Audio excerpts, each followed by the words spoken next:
Shabbat Shalom. Shabbat, Shabbat Shalom. Shabbat Shalom. I don't know about you, I'm feeling so lucky we can start the year this way, with song, with friends, with food, with learning, with fun. This is great. And when I heard about Stav Appel, I, of course, Googled him and watched a couple of great YouTubes and lessons and ordered a set of tarot cards, which I have up here. And he doesn't live that far away. How lucky are we? We are so lucky. And I'm not going to say any more. We're going to learn from the man himself. So we welcome you. Thank you. Thank you.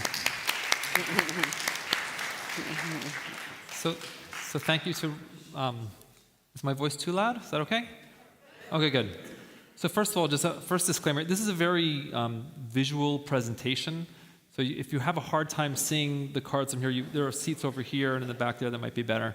So if you want to get up during the presentation, if you need to, no worries, I won't be offended. And just thank you all of you very much for inviting me to your community.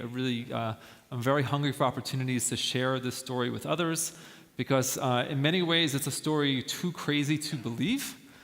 So often, I call people and I tell them my story, how I tell them I've deciphered secret codes in old tarot cards, and people usually think I'm insane right away. So it's hard for me sometimes it's a struggle to get my foot in the door. So thank you very much. And if any of you are worried that your rabbi is going insane because she invited a tarot fortune teller to give a presentation, that's not what's happening.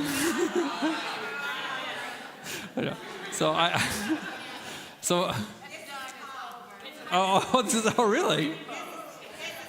Okay. So I'm in the right place. Okay, very good. So to get right to the punch. So just to be very clear, I'm not a fortune teller. I do not come from a background of someone who reads tarot cards. I'm also kind of skeptical about gemstones and astrology. By profession, I'm a data scientist. I'm a graduate from the Yale School of Management. I'm a very serious business professional. I have a great business practice. If anyone needs help with data science, please reach out. And I spent a lot of my formative years in Israel. I'm bilingual Hebrew-English. When I was young, I served as an infantry soldier in the Israeli Defense Forces. I was also a community worker for many years in Israel. But all throughout my life, I've always been a really passionate student of Torah, like many of you are. And I always made a point of, it's something that I really enjoy. I study Torah because it's beautiful and I find it very spiritually nourishing, and that's something that's accompanied me my entire life. And as you may have noticed, I'm not an especially young man. About 5 years ago, my wife, and Rabbi Shir reminded me of this, my wife happened to stumble upon a deck of tarot cards being sold for very cheap in a used bookstore. She brought them home. And I said, why did you buy these cards? She said, use them, you can play games with the kids. You can make it into a storytelling game. So I started doing this. I started playing with these cards. And I found the cards really interesting, really perplexing. And it wasn't the tarot cards that I remember seeing when I was really young, like at school. This was a different set of tarot cards. And what I liked about them is they were very enigmatic. There were all these symbols that they suggested a coherent story behind them. And as I dived deeper into the symbols, I couldn't find a rational explanation. So I developed kind of a budding interest, and I started buying many different reproductions of these cards and buying books that supposedly explained the meaning of these cards. And my interest blossomed into an obsession. Right? I kept buying more and more and reading more and more and more. And one thing that I found really strange is there were obvious references to Bible stories in the cards. It was just obvious. Like anyone who had studied Bible would be able to say, that is a Bible story. And I went to, I started bantering on Facebook. I started bantering with all these like self-professed tarot professionals and experts, and they would say, no, tarot has nothing to do with Bible. That's crazy. This is a reference to this Egyptian myth, or or this mythology, or this mythology. And I was like, all right, if you say so. I mean, you're the expert. What do I know? But I started to go through the cards and really just write down all the biblical references that I saw, and I really began to meditate and focus on these cards. And during this path, I recognized not just Bible stories, I started to recognize Hebrew letters in the cards. And then peculiarly, I started to notice, particularly in older versions of this deck, Judaic ritual objects. And eventually I indulged even depictions of Jewish holy days in these cards. And that's when it dawned on me that I wasn't seeing Bible stories at all. I was actually seeing Torah stories. Someone had intentionally concealed Torah stories in these cards in a way that would only be decipherable to someone who is familiar with Hebrew. And so I'm gonna walk you through a bunch of cards. But in order to run the story, first of all, disclaimer: for everything I'm going to show you today, and I'm giving you my thesis, I have no proof whatsoever. Right? Later tonight, you may walk and say, wow, Stav is a really funny, interesting guy, but he's also suffering from an overactive imagination. It's entirely possible. So I'm going to make my best case, and I invite you guys to reach your own conclusions. And by no means, and also let me add, I'm going to share a lot what my interpretation is, what I'm seeing. It doesn't mean I'm right. I've done this presentation at a few synagogues where people in the audience showed me things that I had failed to recognize. And let's just say that this is really the beginning of a story. I think, let's leave it at that. So before I get to tarot cards, I have to do a little bit of Jewish history and a little bit of tarot history, just so that we're all on the same page. Uh-oh.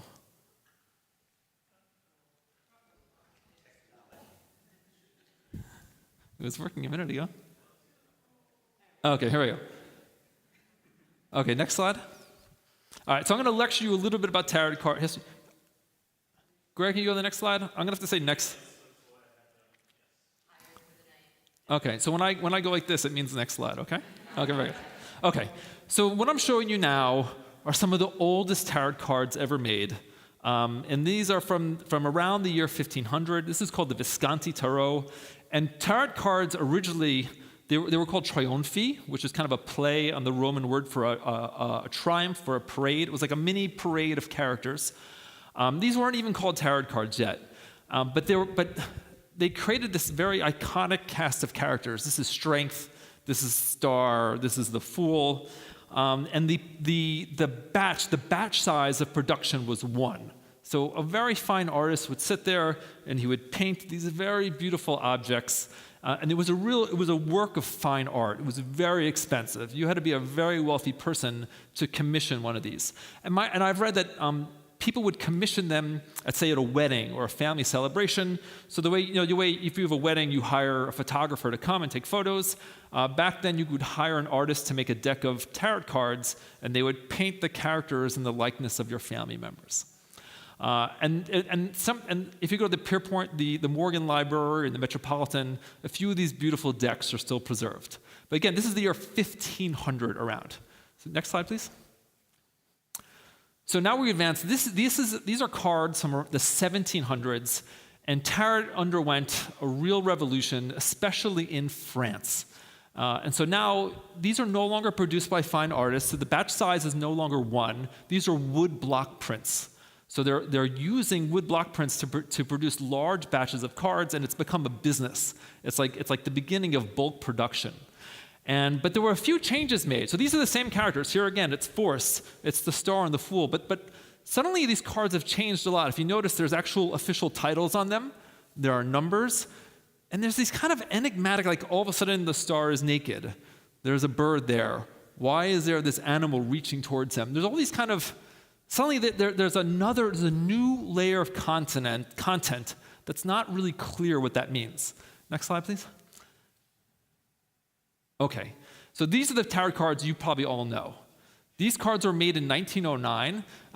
They were physically made by an artist, Pamela Coleman Smith, who, appropriately enough, was from Brooklyn, New York. And she met with this man, Arthur Waite. And he was kind of if he was alive today, we'd call him a New Age guru, but he was kind of an esoteric, a man who delved with myth and mystery and secrets. And basically what they did is they recreated the Tarot de Marseille to become what the tarot is today. And this deck is amazingly popular. They say there's 100 million copies of this deck in circulation in the world today. Actually, interesting enough, it was really popularized and printed and distributed in mass by a Jewish man from Brooklyn who created a company called U.S. Games. Stuart Kaplan he's really the businessman who was responsible for the real popularization of the Rider-Waite-Smith. Appropriately, he was also from Brooklyn. Next slide. Oh, why is there a slide missing? Okay. So what I'm showing here, I don't know how a slide card missing. So what I'm showing you is here, this is the one character of the magician traveling through 4 generations. So this is the year 1500. For some reason this got deleted, I don't know why.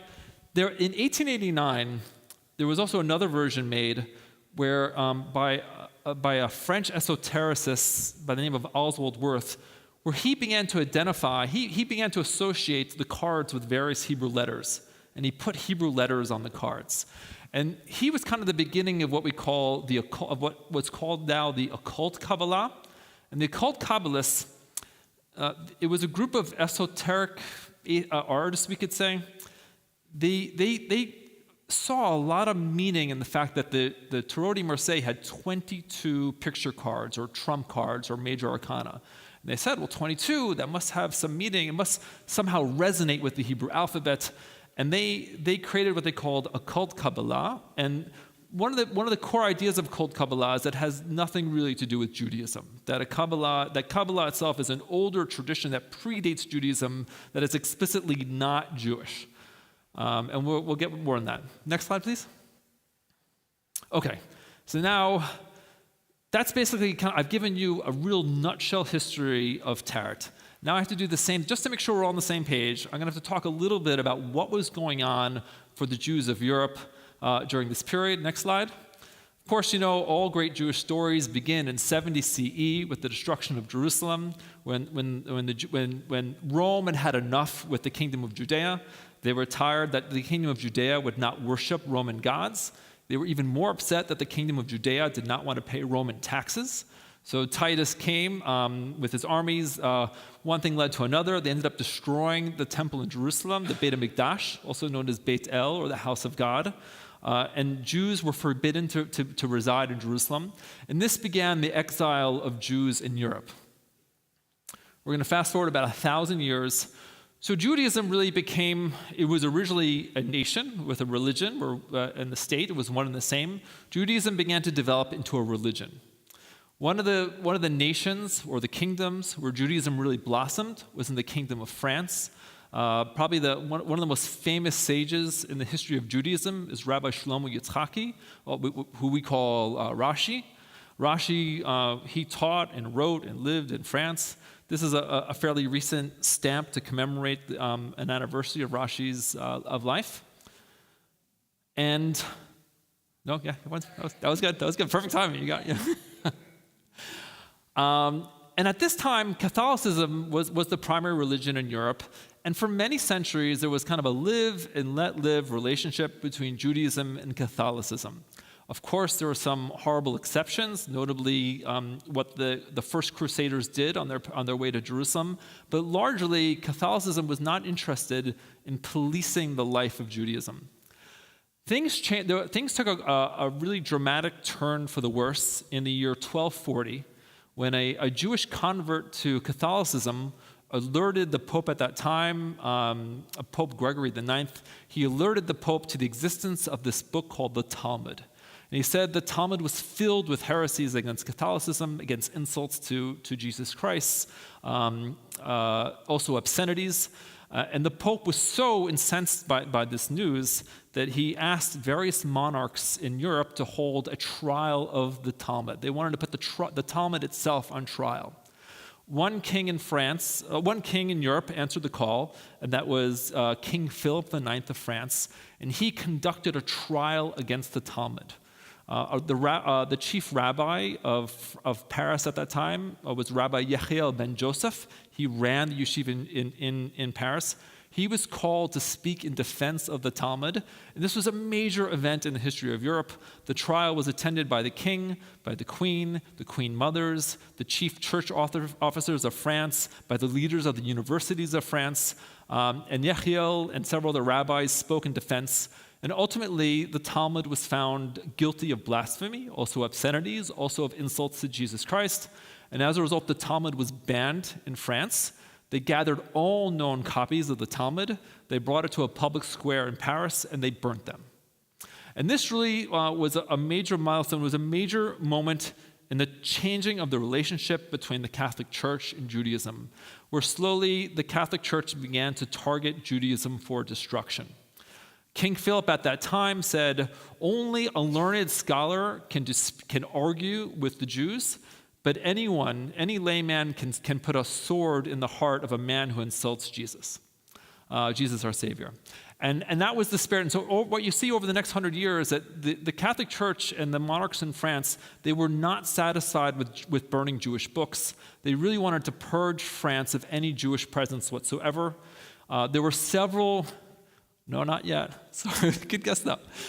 There were several rounds of expulsions of Jews from France. Finally, King Charles VI in 1396, he exiled all Jews from France, and it was illegal to be a Jew in France for 300 years. It was for 300 years, all Jewish life, either there were no Jews, or the Jewish presence that was there was entirely covert and secret.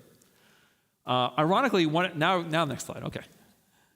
Ironically, one of the places people went to was the Kingdom of Spain. Spain was far more hospitable to Jews, and the reason is that Spain was very fragmented. Spain itself was in the midst of a war against a Muslim minority. There was a Catholic Kingdom of Castile, the Catholic Kingdom of Aragon had been fighting for centuries the Kingdom of Granada, which was a Muslim kingdom. But then in 1492, there were three really amazing world historic events occurred in 1492. One is, probably the greatest one at the time that we don't remember, is that Aragon and Castile were unified under Isabella and Ferdinand, and their combined forces, they were able to destroy the Kingdom of Granada. So for the first time in 800 years, the entire Iberian Peninsula was under Catholic control. And with that, and Isabella and Ferdinand, they really saw themselves as the saviors of Catholicism. With their victory of Granada, they signed the Alhambra Decree, which declared that it was no longer possible to be a Jew in Spain or a Muslim. And they exiled, the choice they gave to all Jews and Muslims was that either you can convert to Catholicism or you could surrender all your assets and leave. And at this point in time, in Spain, this was the largest Jewish community in the world. It was roughly about 300,000 people. They estimate that 100,000 Jews left. They decided to remain faithful and left. And they were basically penniless migrants, and they were very much the targets of all sorts of nefarious characters who saw them as opportunities for profit. So there were robbers and thieves and slave traders. Those people endured horrific suffering in order to maintain their Jewish identity. They say another 200,000 did convert, and they say that the churches at that time were packed with people who wanted to convert as quickly as possible so they could stay in Spain and retain their assets. Next slide. However, this is where our story really begins. If you were a Jew in Spain at that time, and you were told you can either convert to Catholicism or you can surrender your assets and leave, obviously, many people realized there was a third choice. The third choice was to, in public, accept Catholicism, to, in public, convert, but privately and secretly, in the security of your home, to maintain as much Judaism as possible. We have no idea how many people chose that path, but we do know many did try to do that. And the monarchs became aware of this. The church was aware of it. And this is what really gave birth to what we call the Spanish Inquisition, or the Holy Office of the Inquisition, where officers of the church were empowered to use incredibly aggressive means to discover people who are observing Judaism in secret. Next slide, please. And we call this now crypto-Judaism. Crypto-Judaism evolved into its own faith, where generations of people tried their best to maintain their Jewish heritage, but in incredibly secretive ways. People were incredibly creative. Actually, the lineage of crypto-Judaism was so secret, it was so hyper-protected, that many descendants of crypto-Jews themselves didn't even know they were Jewish. So, and to give you examples, it was a practice to light Shabbat candles underneath a table in a closed room. Or there was a new holiday that arose. It was the Feast of St. Esther. Or people didn't know why they would eat flatbread in the spring. Or their grandmother would have a strange cookbook where you can make cow meat look like pork meat.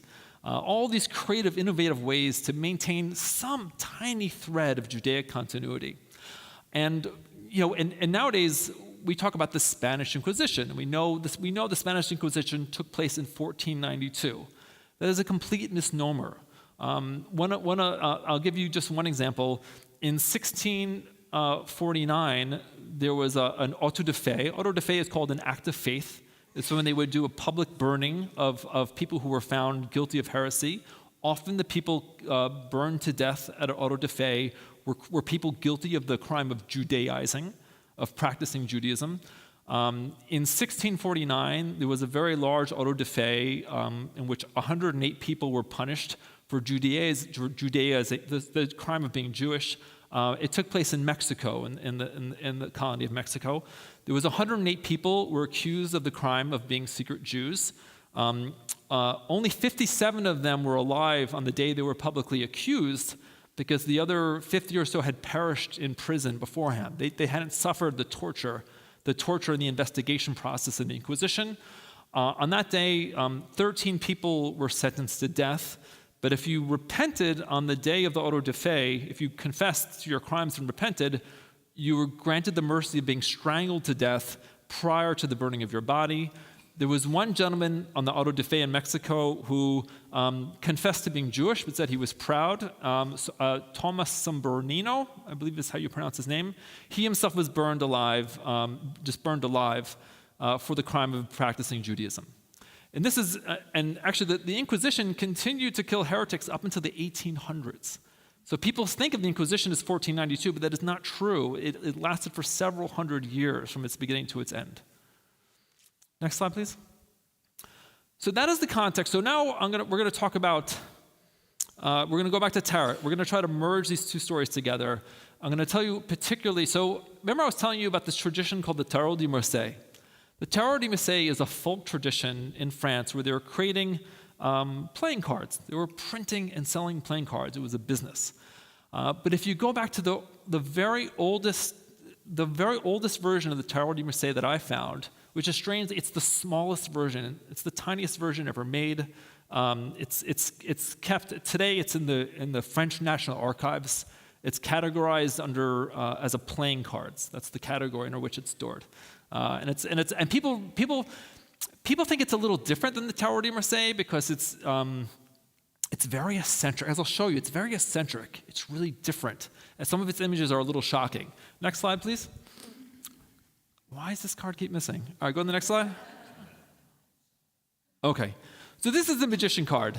This is the magician card that you guys all know, right?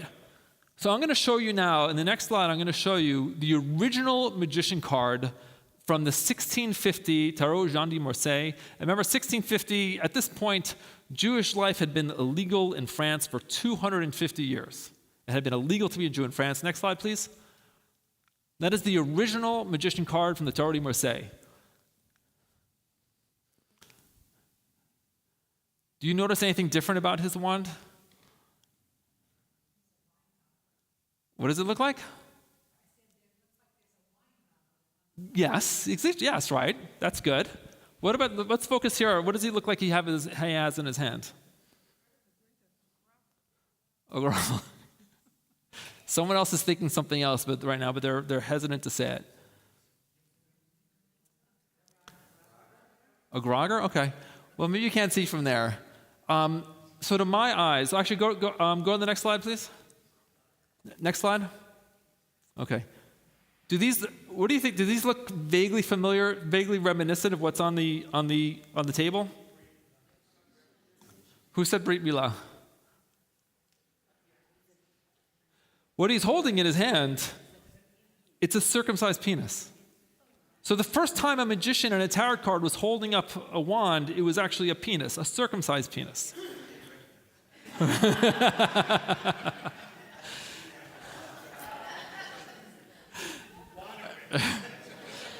And if you see on the table are all the instruments we associate with the Brit Milah.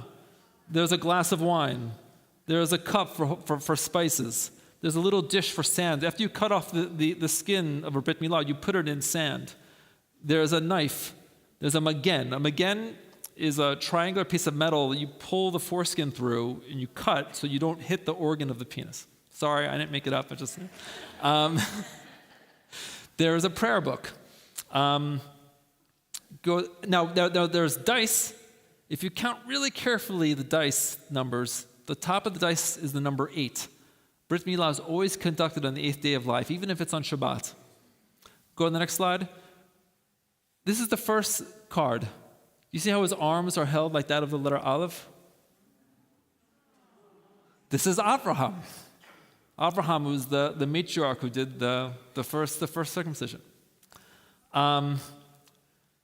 If you see, so when in a traditional circumcision, the rabbi officiating wears tefillin, and when you wear tefillin on your left hand, you wrap the tefillin in the letter Shin Daled Yud, which is Shaddai, the Almighty, and you could see his hands also mimicking the shapes of Shin Daled Yud. Just as you would, and I'm sorry if I'm blocking your view. Next slide, please. Now, in the Sefer Yetzirah is one of the oldest texts of Kabbalah, and there's a special. So when I saw this image, so I didn't know Kabbalah when I first saw this image, but I've become a mini expert because I've had to read a lot of Kabbalah to connect the dots. So in Sefer Yetzirah, there's a quote. And when Abraham, our father, may he rest in peace, looked, saw, understood, probed, engraved, and carved, immediately the master of all was revealed to him. He placed it in his bosom and kissed him on his head, and he called him Abraham, my beloved. He made a covenant with him and with his children. He made with him a covenant between the 10 fingers of his hands. That is the covenant of the tongue, and between the 10 toes of his feet. And this is the covenant of circumcision. And this is a repetitive motif I found in the cards where the artist is making a visual depiction of very specific quotes from the Torah and from famous Kabbalistic texts. Next slide, please. Another thing I've noticed in the cards is that there's a lot of intentionality in the rows, and if you count them, the artist is using the numeric count of the cuts in the woodblock to convey messages to the informed viewer. A repetitive motif is the number of 12. There's 12 stripes on his shirt. Likewise, on the hangman also has 12 stripes. On the star, there's 12 waves of water. 12 in the Torah is repeatedly, obviously, the number to represent the 12 tribes of Israel. Now, I'm not going to go into it, but there's also Kabbalistic significance to all these numbers. There's 15 stripes here. There's 16 stripes here. There's 11 stripes in his hat. These are all Kabbalistic. The Kabbalists were obsessed with finding numeric permutations of the name of God and different sentences of the Torah. And you could see that the artist was obsessed with the same pattern of numbers. One last thing about this card before we go to the next. Do you see his hat? So the hat is actually very powerful. If you notice, it has 11 stripes, which is the code for the last 2 letters of the name of God. But I'll just say, in the tradition of the rabbis, there was always a lot of debate about how much skin to cut off when performing a circumcision. There were times when people just wanted to cut off a small symbolic cut, and other times when the rabbi said, no, you really have to tear off the entire foreskin. It's very important. If you look really closely at the magician, his head is actually a guide to how much skin to remove in order to make a proper circumcision. Next slide, please. We're going to jump to another card. So by the way, yes, please. What was that card used for the tarot card readers? In other words, what did that card mean if Okay, so the question was, what was the meaning of that card for tarot card readers? So one thing that we don't know is that one thing that people don't popularly know is that the tradition of using tarot card for fortune telling arose probably in the late 1700s or 1800s. This card, when these cards were first made, they were just used for game playing. So someone basically saw, at one point, someone had an idea of, I believe, that they saw these fancy decks of playing cards, and they decided to reinvent the images for a very different agenda. But fortune telling was just not part, it hadn't been invented yet. Yes? If you think the numbers thing is like crazy, so when you put on a talit, the tzitzit are tied with specific numbers in mind, and the numbers convey a message. So this is not the only place. We have it here too. Thank you. Okay, so this is the death card. This is the death card from 1909. This is the death card you guys most know about. This is the death card from 1500. This is the death card from 1650. So I'm going to give you a quick tour of the hidden Judaica in this card. Next slide, please. Sorry. All right. Next slide, please. One thing you may notice about the death card, it's very strange, is that the character is smiling. Death is happy. Isn't death supposed to be tragic, sad? If you may notice that there is this is the most visibly present. For me, when I saw this card, I immediately recognized the Hebrew letter. There's the shape of the letter tzadik, which is interesting. It's not the 13th card. It's the tzadik is the 18th letter. I'll get to that later. Tzadik has a lot of meaning in traditional Judaism. Go to the next slide, please. So a tzaddik is a righteous person. The word tzedek means justice, and tzedakah means charity. And so the ultimate moral ideal of Judaism is to be a tzaddik. A tzaddik is a righteous one. And what it means to be righteous is that you have the perfect portion of charity and justice in your life. And in Kabbalah, there's chesed is on our right side and gevurah is on our left. Kindness is on our right side. Heroism is on our left. So we know exactly when someone needs help, and we know exactly when someone needs justice. And trying to find that perfect balance between the two. And forever, this is the ideal. Now, the number 13. Next slide. Number 13 is really important. Oh, where's these images disappearing to? Okay, so 13 is very important.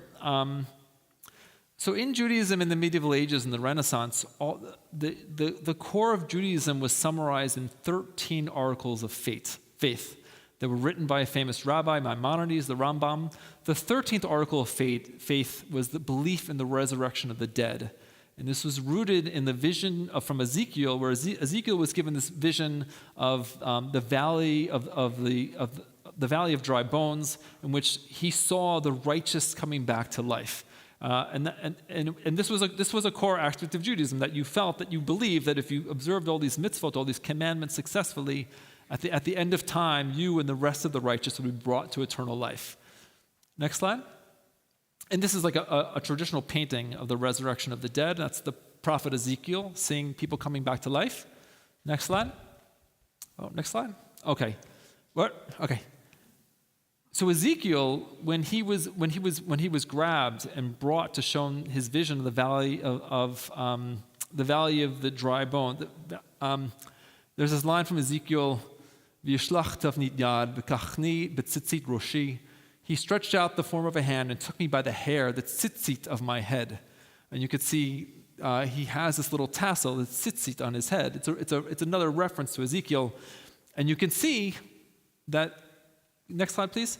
You can see that his four limbs are actually the four strings of tzitzit. And these knots are actually the knots on tzitzit. Now, you might say, some of you are skeptical right now. You're like, well, okay, that seems kind of cute, but that's just one, right? For this to be real, I'd have to show you a pattern of several Judaic ritual objects, right? Next slide, please. So this is the hermit. This is the version you all know, which interestingly enough has a Jewish star in it. Not sure why, but that's there. This is the original hermit from 1650. Pamela Coleman Smith was ultimately, she was copying a copy of this, but the original is from 1650. Go to the next slide. It's the 9th card. This is a tet. You can see how the character is in the shape of the letter tet, and he's wearing a talit, a prayer shawl. You can see that here, the box of the tefillin on one's forehead is called totofot. That's also spelled with a tet. This character it's a secret depiction of a talit. That's my second Judaic object. Next slide, please. If you go to the 14th card, again, this is Pamela Coleman Smith's version. When she created that card, it was a copy of a copy of a copy. This is the original from 1650. The 14th letter of the Hebrew alphabet is Nun, which happens to be the first letter in Nitilat Yadayim. If you've ever been to an Orthodox Jewish home, prior to meals, they wash their hands with Nitilat Yadayim. Now, interesting enough, in the Middle Ages, the requirement in Nitilat Yadayim, you're supposed to wash your hands when you wake up. You're supposed to wash your hands before prayer. You're supposed to wash your hands after you use the facilities, before every meal. So in the Middle Ages, prior to running water, observing the mitzvah of Nitilat Yadayim was very distinctive. People knew you were Jewish just by virtue that you were the strange guy washing your hands all day long. During the years of the Inquisition, when they wrote up a long list of behaviors that people should look for in their neighbors as a sign of covert Jewish observance. One of them was frequent hand washing. Next slide. And here, because we don't have time to go through every single card, but I have found in these cards a veiled depiction of every single Judaic object you could imagine. From tefillin, milah tools, a Torah scroll, a dreidel, a bima, a talit. And so for me personally, I reached the conclusion, I found there was so much Judaica present in such a systematic, comprehensive manner that I had to come to the conclusion that this is not a coincidence, that some artists intentionally placed these within the cards. Next slide. But now let's shift gears. So okay, Seth, great. Stav, you showed me some Judaic ritual objects, but that's not all of Judaism. Another big part of Judaism are Jewish holy days. This is the tower. This is a very famous. Everyone loves the tower card. This is the original. And again, Pamela was making a copy of a copy of a copy. This is the version of the tower card from 1650. The title is very different. It doesn't say the tower. It says Les Maisons Dieu, which means the house of God, which is Beit El. It's the temple in Jerusalem. That was the name for the temple in Jerusalem, which was famously destroyed twice. Next slide. If you look in the top right-hand corner, if you count the spots in the sun, there are precisely 11 spots. And if you count the flames, there are 9 flames. In Judaism, one of the arguably the saddest day of the year is a Chag, a holy day called Tisha B'Av, which means the 9th day of the 11th month. It's a day of fasting and mourning in which we commemorate the destruction of the temple in Jerusalem. It's the day that we mourn the destruction of Beit El, the house of God in Jerusalem. Next slide. And here's like some popular images, popular depictions of Tisha B'Av that I just plucked off the internet. And you can see a strange resonance with the original House of God card. Likewise, in this card, this card is filled with it's visual depictions of very specific lines from the book of Ezekiel. The artists of the Torah really liked the book of Ezekiel, that's actually one of the foundational texts of Kabbalah. When Ezekiel was given a vision of the coming destruction of Jerusalem because of the failure of the people to fulfill the commandments of the Torah, and because they began to dabble in the worship of foreign gods. When he was given this vision, an angel came and he filled his arms with burning coals, and he scattered the burning coals all over the city. And God told Ezekiel he's going to remove the turban and remove the crown, and that doom will come upon the 4 parts of the land. And when Ezekiel delivered this prophecy, one of the priests in the temple fell down dead, and Ezekiel himself laid down on the ground. Next slide, please.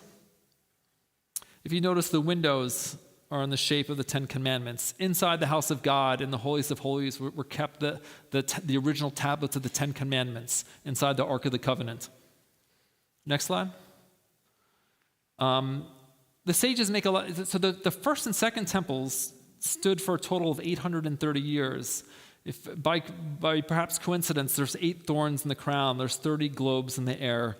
But you can see what I believe these cards were used for. They were used as a device where, say, a rabbi, a teacher could go to a location with these cards, and he could use these clues to help him remember as many details as possible. Because, and think about how much Judaica I'm able to impart to you just by using this as a visual reference. So I believe this was used as a teaching guide for basically efforts for clandestine continuity, the preservations of Judaism in a way that would elude the eyes of the Vatican. Next slide. So this is the 16th card. The 16th letter of the Aleph Bet is Ayin. Here again, you can see this figure is in the shape of the letter Ayin. So this gets a little deep. So on Tisha B'Av, it's a tradition to read the Book of Lamentations. It's called Eicha. Eicha is called a biblical acrostic because every letter of Eicha begins with a subsequent letter. The first verse begins with Aleph, the second with Bet, then Gimel, and so forth. If you count the house of God, there's actually 22 rows. 16, 17, 18, 19, you have to count these 2, 20, 21, 22. The tower is broken at exactly the 16th. Remember, it's the 16th. It's the card number 16, letter 16, broken at 16. Eicha is a biblical acrostic, but it's famously broken at the 16th card. Usually the Aleph Bet goes Ayin Pei, but in Eicha, it goes Pei Ayin. And people say Pei means mouth, Ayin means eye. And the rabbis say the reason the alphabet is broken in Eicha is because people spoke evil with their tongues before seeing good with their eyes. And they say that it was because of sinat chaim, it was baseless hatred. That is the reason the temple was destroyed. So you can see the artists, the genius of this artist is they actually made a visual depiction of the page of Eicha. The ayin is falling from the 16th break. And for me, it's very emotionally moving to see what. First, let's just recognize the genius of this card, how much ingenuity went into to hiding all this Judaica, but just the passion the artist brought to this to find some way to convey the secret of Torah, that they made this into a vessel that would preserve, that would overcome the efforts of the church to destroy this tradition, this Judaic interpretation of Scripture.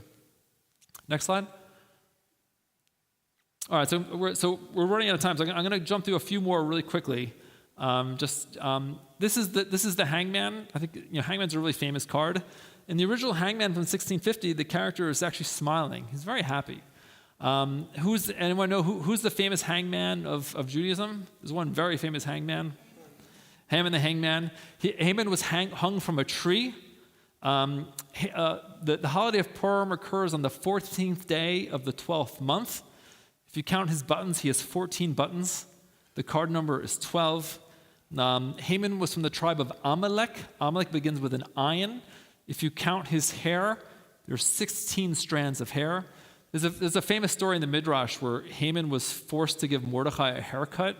It was like a humiliating event. So that you may wonder why Haman has all this why he has crazy hair. You notice he has a tongue sticking out.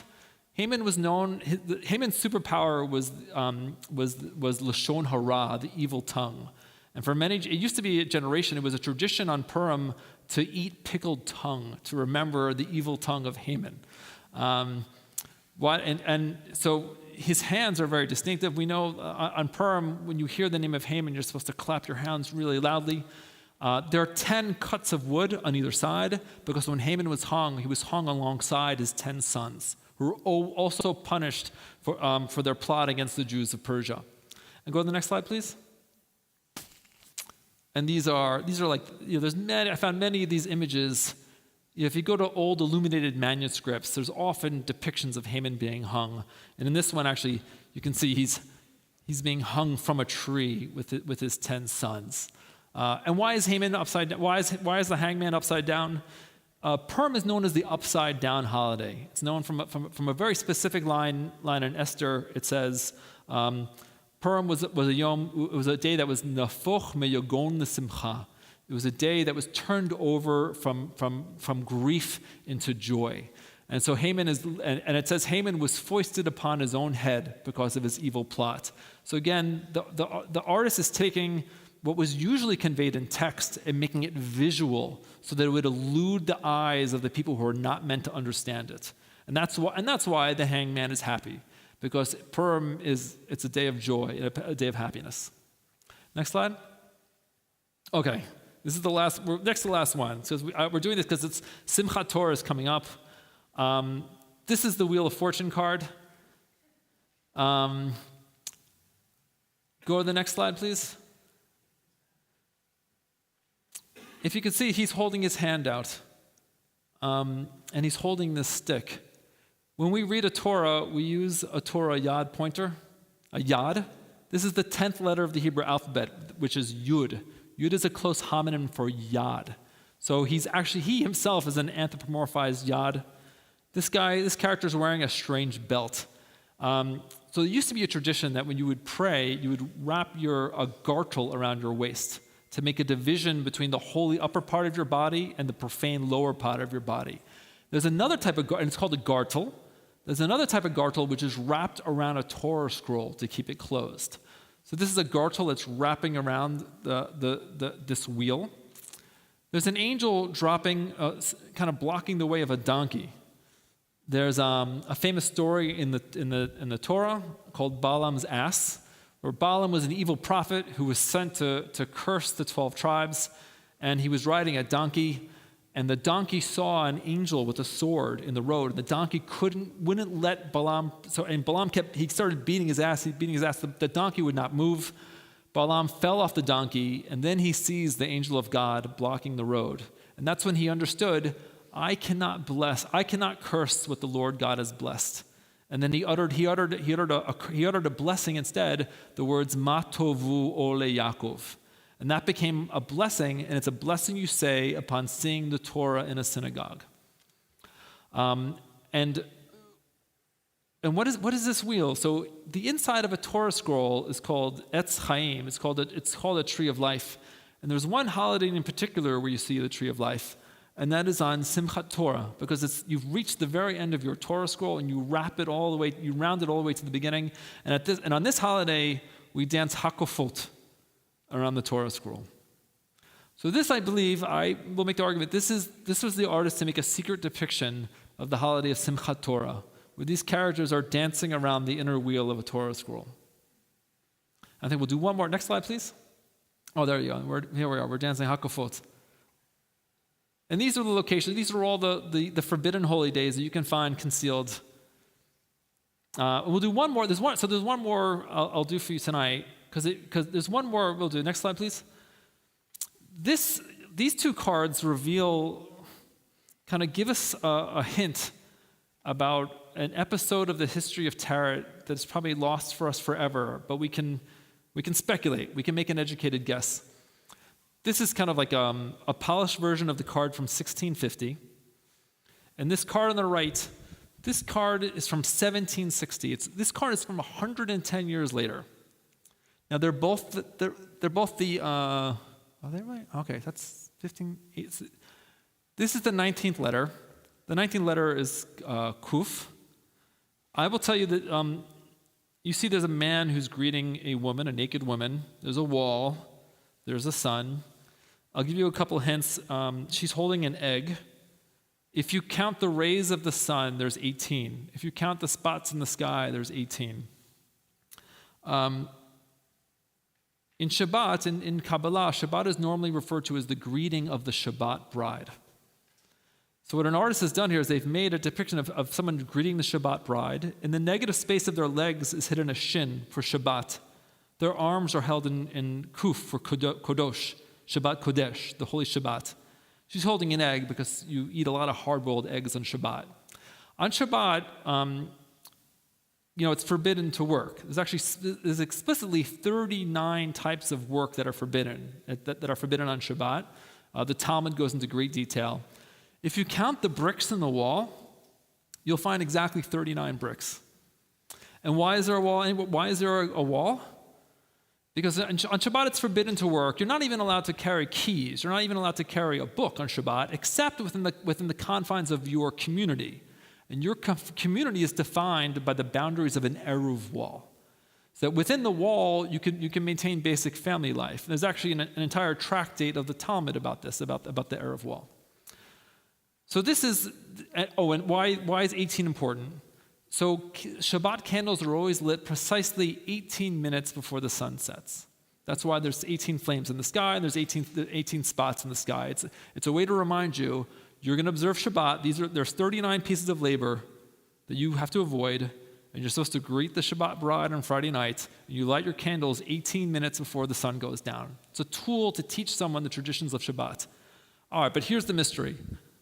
This card was made 110 years later.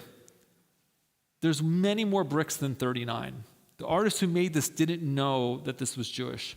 When you count the number of rays in the sun, there's not 18. There's not 18 spots in the sky. What we learn is that people were copying these cards over and over again. They were copying them to sell them as playing cards, but they were oblivious to the original Judaic tradition. They had no idea that there was a Jewish secret behind these cards. But who are these characters? Why did this couple become these two young boys? Who are these boys? Anyone guess who these boys are? Gemini. But remember, my thesis is that this is a secret vessel of Judaic continuity. I'll give you guys a hint. You saw these two boys just earlier today. You saw these two boys. Just go to the next slide, please. They're Shabbat candles. And you can even see, look, this guy, he has like a tail. He even has a piece of wick. Their hair are flames. Someone disguised, so what I don't understand, so think for a second, how did this is even more obviously Jewish than this. How did this end up here? What is this doing here? What I believe happened was, I believe in the 1600s, maybe even in the 1500s, there were many knowingly Jewish decks. They were probably called Torah cards. And people knew what they were.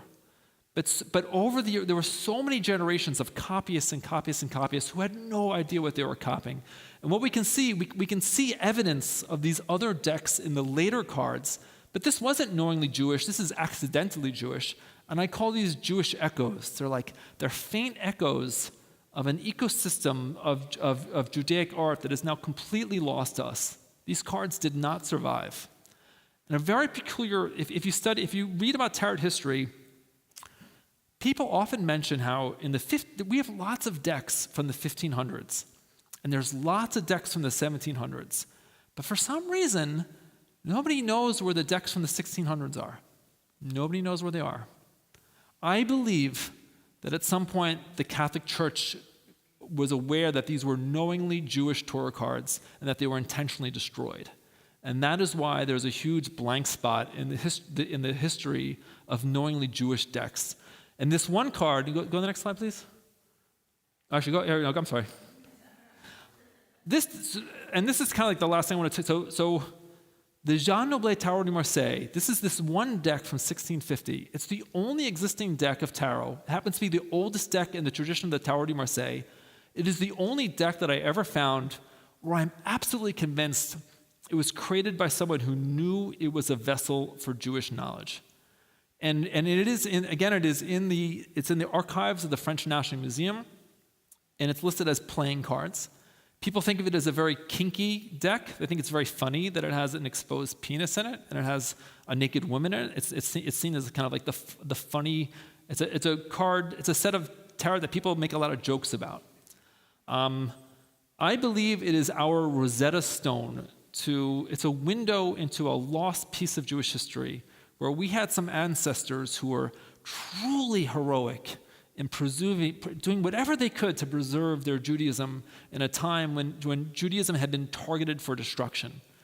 And not only that, not only is it an artifact of crypto-Judaism, I'm so overwhelmed by the sheer amount of creativity, the sheer amount of Judaica hidden in its images, that truly it's an unrecognized masterpiece of world art. And that's why I speak, because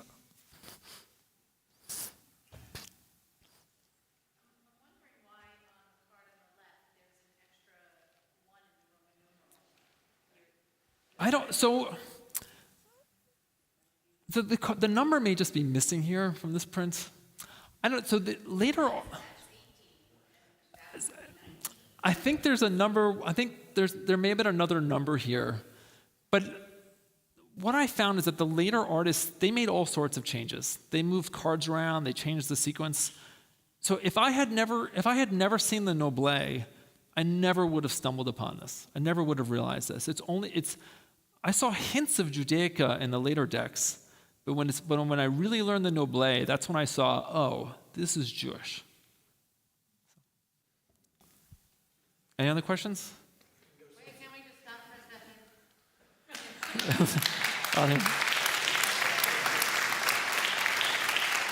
Thank you.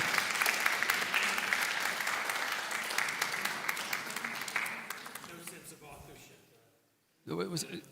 What do you mean? Cards. Well, there was this man, it's called the Jean Noble, and we know that Jean Noble was a member of a card-making guild in Paris, and we know very little about him. For myself, I've seen, these cards are so filled with content, it is impossible for me to believe that one artist sat down and made it in a month or 2 months. I can only believe that there was a community of artists and scholars who worked on this for many years, because it's too brilliant. And the set that you're talking about was not a wood block. It was wood, yeah. Wood blocks. Yeah. So there were more than just one set. They as far as we know, they were using those blocks to mass produce it, yeah. So it could be miniature. Yeah. Yes? Thank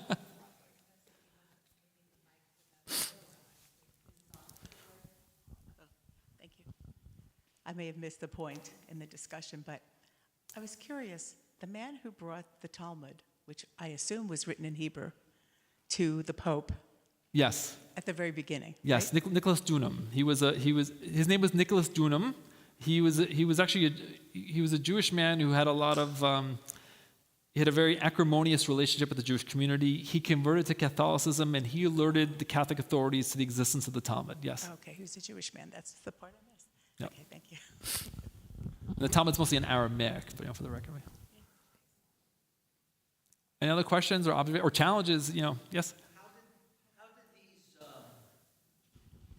in today's practice, I guess these are, when you think tarot card, you think gypsies, okay? So you have a period where Jews were running wild wherever they could get the hell away from everybody else, as gypsies, were as well. So is there ever a community of Jews and gypsies in any of these hundreds of years? So this is a very, for us to really flesh this topic out of you're kind of asking, what is the connective tissue between Jews and this contemporary tradition of fortune telling? And it would really take me an hour to fully flesh it out, but I'm going to try to give you an answer on one foot. So in the 1500s and the 1600s, many Catholics became very interested in the tradition of Kabbalah. They were really fascinated by it. And there were a few wealthy Catholic scholars who actually had Jewish scholars in their homes to teach them Kabbalah. And many of them, and there were some Jewish scholars who maybe capitalized on that mystique of the magic. They kind of encouraged this magic interpretation because it was a way to make a living. It was just like they basically gave people the stories they wanted to hear. So it created this tradition of what we call Catholic Kabbalah or Christian Kabbalah, where they reinvented Kabbalah through a Christian lens. So they went to the Torah and they saw in the Torah all these prophecies of Jesus, and they saw Kabbalah was really talking about, the Shekhinah was really Mother Mary and so forth. And then later, so about 100 years after those guys, there arose another generation of Kabbalists who they wanted to go one step farther. They're like, okay, they're like, okay, Catholic Church, you want to reinvent Kabbalah? We're really going to reinvent Kabbalah. And the guy who started this movement was by the name of Eliphas Levi. In particular, he created the foundational text of what we now call occult Kabbalah. Eliphas Levi was a French man. His real name was Louis Constant. I'm probably mispronouncing. His name was Louis Constant, and he wrote under a Jewish pen name of Eliphas Levi because he wanted his readers to think he was a magician, a magic Jewish Kabbalist.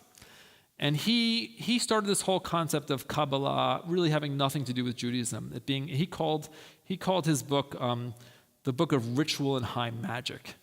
And it just created this entirely different tradition and central to his thesis was that the Tarot de Marseille was a vehicle for magic and Kabbalah.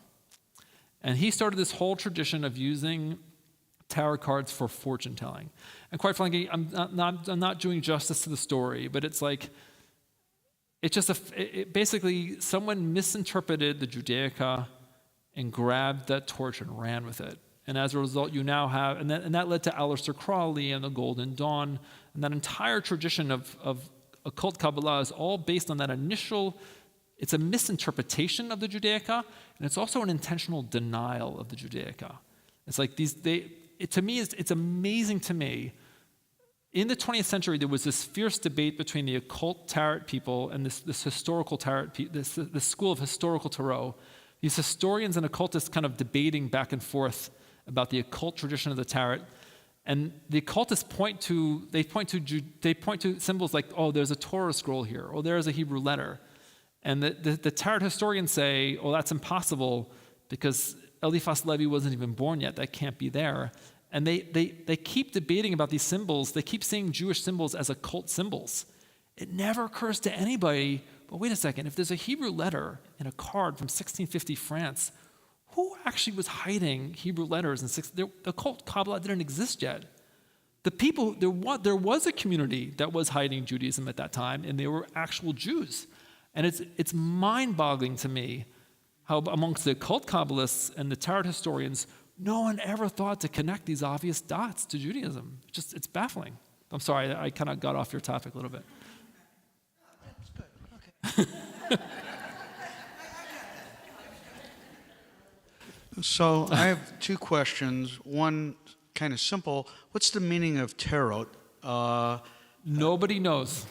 And have you made or is there tried to make any connection between suppression of Judaism and this being a way of crypto, I guess, in terms of Spanish Jews, of people trying to preserve traditions, religion, etc., on in light of a suppression, a secret way of passing on the faith?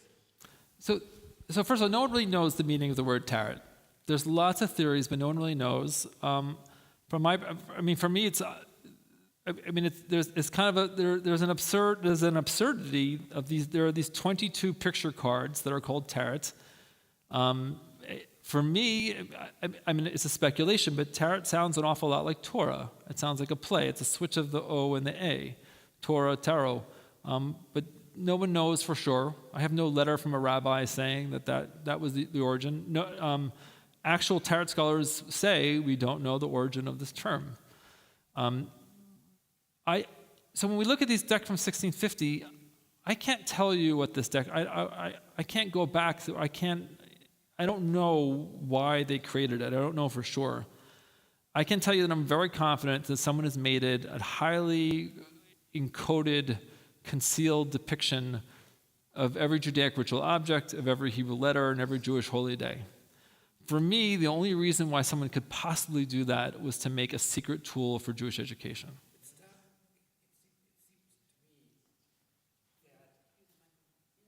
I'm sorry, did we finish? Did I answer your question? Okay. It seems to me that numerology existed already. The idea that numbers and letters have meaning. Why do you see it as a gap versus why wouldn't you see that within the original deck was the very mystical notions of letters and numbers that are transcendent? They are ways of getting beyond the literal text, which is very much the core of Zohar's understanding. I don't see why you think that there is whatever it became later within the common world, why would you see it only as education and not themselves some source of meaning for a desperate community to locate transcendence in God's presence where you had no other symbols, but you had these? So that's a very good point. And I wrestle with this because I have total confidence someone depicted Judaism. Why they did, and one possible theory is it's a tool for Jewish continuity. Another theory is that this artist was really a radical mystic, that he did have a mystic agenda, or they had a mystic agenda. It's possible. I will tell you, I don't know, and one day someone's going to write a PhD thesis on this debate because I don't really know, and let's be clear. My education is not in Jewish history. It's not in art. My education is actually in data science. I'm actually in over my head, to be quite frank. That perspective may well be vindicated one day. I'm a little skeptical because I see how hard they work to preserve so many nuances of Jewish ritual. But It's a vehicle. Yeah. Yeah, but I may just be projecting my own worldview on the cards. It's entirely possible. It was only 100 years earlier that you had this notion that the Torah that you see isn't the Torah. There's this hidden Torah. Yes. And 1650 was right before the rise of Shabbatai Tzvi. Right before Shabbatai Tzvi, this.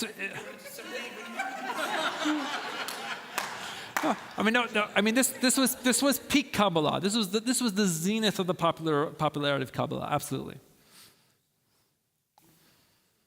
Any other questions or comments? Well, thank you so much for your patience. I really appreciate it. Thank you so much.